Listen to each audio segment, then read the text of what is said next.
Now, on the way home from the screening of this movie, there was a minivan in front of me, and it was one of those minivans that had a little TV inside of it for little kids, and I could see clearly what it was from my car. It was the live-action version of Stuart Little, and on the way home, they were in front of me for about good old 10 minutes, and I was way more intrigued in that storyline than the movie I just watched.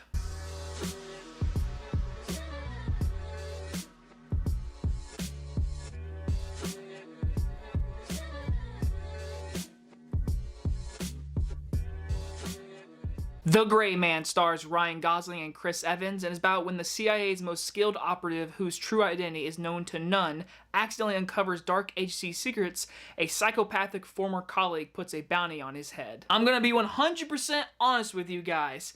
I had no care in the world to watch this movie. I was gonna watch it, I was gonna review it, because it's the Russo brothers, it's got big stars, Netflix put a lot of money into it, but if any of you have noticed lately, all the movies that usually go on Netflix with big budgets and big stars are very bad. Last year's Red Notice, which I think was awful, I was really worried again, but it was the Russo brothers, so I had hope.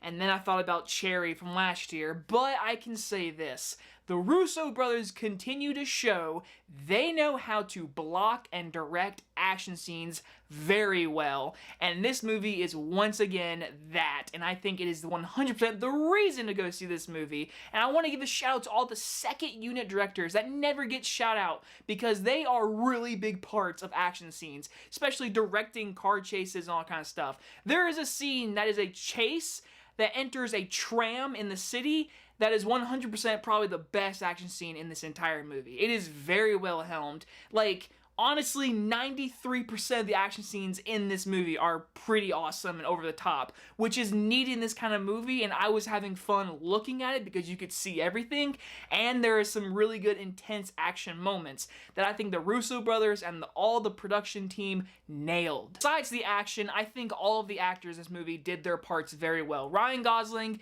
is good in this role. I don't think it's his best role ever at all. I just think he was really good in this role. He had a few one-liners, few quips there and there that tried to make his character more just likable, but I never really cared for his character. Actually, I never cared for any character in this movie. I just liked looking at all the cool people because they're all big-time actors, so in this kind of movie, in this kind of setting of an action piece, it's really nice to watch. But his performance is fine, I just think his character was nowhere to be seen.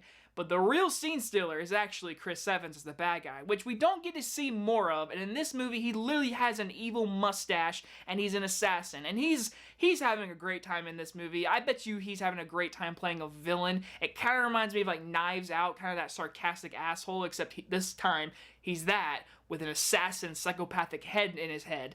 And I think that's pretty awesome. I think he does a really good job. He's having fun. And also shout out to Julia Butters, who was also in Once Upon a Time in Hollywood. I have always liked her. I remember in a TV show she was in recently, like a long time ago. She's always been a really good actress, and I love seeing her grow in this movie. She is very good. Ana de Armas, very good in the movie. Wish she was in it more. She's gorgeous to look at, but she also kicks butt. I mean, like I said, all the actors are doing their parts. I just cared for none of them because it is your generic spy, entourage, manhunt, over-the-top world action movie. That's what it is, and I've seen this storyline 1,000 times, and I think it's really bad in this movie, honestly.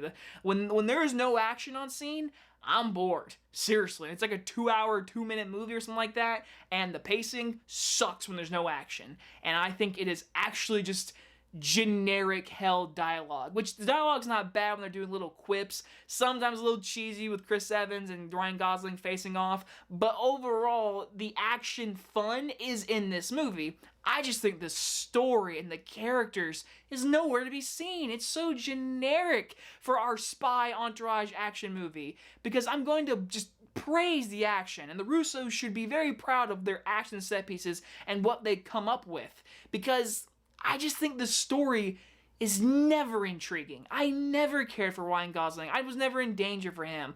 Chris Evans is fun to watch. He's not a villain I'm not going to remember all the way to the very end of the year. He's just fun to watch this 2-hour movie and then move on in life. That's what it feels like after watching this movie. It's really fun action when there is action, but besides that, it is your generic spy dialogue, character-driven, manhunt kind of story. And in the end, I'm gonna say it's pretty disappointing. I'm gonna give d.gray-man a C-. It premieres on Netflix this Friday. I recommend most of you watch it if you are an action fan, because I think a lot of people are going to really enjoy this movie. And again, it's not like a dog crap movie.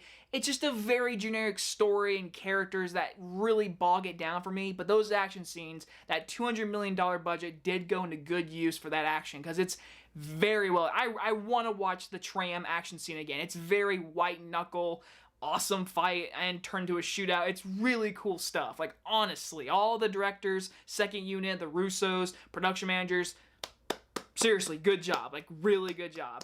And you guys enjoy this early review, and I'll see you guys on the next one. Bye-bye, everyone.